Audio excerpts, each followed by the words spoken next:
Colonel Sanders' face is now renowned throughout the world. His fried chicken dish is beloved by millions, and his empire is the world's second largest restaurant chain. Some people are still unaware that the KFC emblem was a real person who lived a pretty incredible life. Even if you know Colonel Sanders, watch this video to the end to find some shocking unknown facts about his life. Hello, foodies. Welcome to Hungry History, where we talk about the history of your favorite food items. In today's video, we'll look at the 8 surprising facts about the founder of KFC. So, let's get started. Number 8. He sold his chicken at a gas station. Sanders had worked as a salesperson for Michelin Tire Company in Kentucky before losing his position in 1924 when Michelin closed their New Jersey manufacturing factory. The general manager of Standard Oil of Kentucky approached him through this link and gave him the opportunity to open his own service station in Nicholasville, Kentucky. After this station closed due to the Great Depression in 1930, Sanders was given a free service station in North Corbin, Kentucky, in exchange for a part of the revenues. Sanders served chicken, country ham, and steak from the service station. Number 7. He's not a military colonel. If you're not from Kentucky, you might have assumed Sanders served in the military at some point throughout his long life. In truth, he was a Kentucky colonel, an honorific title bestowed by the state of Kentucky. Sanders received his second colonelship in 1949 after becoming a colonel in 1935 as the creator and owner of the gas station adjacent restaurant Sanders Cafe. Sanders began selling himself as a Southern gentleman and Kentucky colonel in the 1950s, dyeing his beard white, fashioning a string tie, and sporting his trademark white suit. As he began franchising his concept in the 1950s, selling the recipe for his Kentucky Fried Chicken to restaurants across the country, Sanders' identity as a Kentucky colonel linked him to a Southern ideal that gave the Indiana-born man legitimacy. Number 6. He cheated on his wife. While KFC enjoys certain unique elements about Sanders' personal life, one fact that KFC does not emphasize is his relationship with women, particularly his 2 wives. Sanders married his first wife, Josephine, when he was only 19 years old. Colonel Sanders and The American Dream quotes his second wife's nephew as saying Josephine was not interested in a sexual connection after having 3 children. As a result, Sanders discovered what he needed to find elsewhere. Claudia Lennington, a former waitress at Sanders' first business, Sanders Cafe, was one outlet for Sanders' sexual impulses. Claudia and Sanders married in 1949, 2 years after his divorce from Josephine and after an extended affair. Claudia would go on to help Sanders develop KFC from a restaurant with a good chicken recipe to a nationwide brand. Sanders was extremely licentious throughout his life. John Ed Pierce, Sanders' biographer, recounts a woman at the Chamber of Commerce telling him that every time the colonel walked in, she had to beat his hands off of her. In a 1970 New Yorker story, he says about hordes of housewives asking autographs,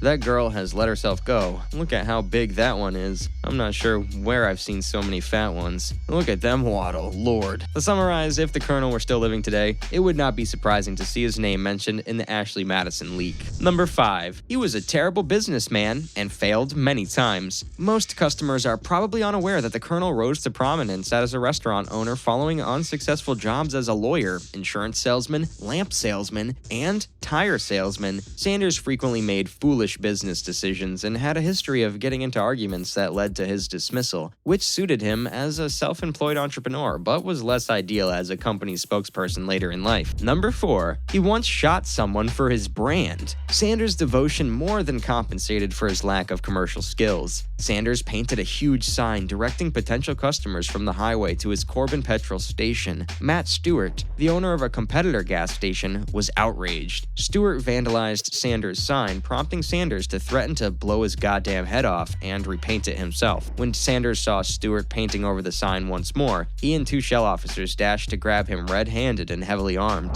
The Shell manager was killed in the ensuing gunfight, and Sanders shot Stewart in the shoulder. KFC now has a purposely poorly acted replay of the skirmish that gave Sanders complete control of the local gas station market after his competitor was sentenced to prison for murder. Number 3. He only made $2 million selling KFC. Sanders sold the company in 1964, feeling out of his league at the age of 75 as the network evolved from a single cafe to a franchised concept. The $2 million plus an ongoing income to remain the brand's face wasn't a bad offer. Sanders, on the other hand, began to feel as if he had gotten the short end of the stick following the company's profitable IPO, in which shareholders won millions. Sanders seized the stage at the company's first franchisee convention following the IPO and spent 40 minutes screaming against management. He alleged CEOs were just concerned with the short term and were destroying his name. While he was unable to persuade the franchisees to accept him as a spokesperson, it appears that a part of him believed he had been duped into giving up his business. Number 2. He tried to sue KFC for $122 million.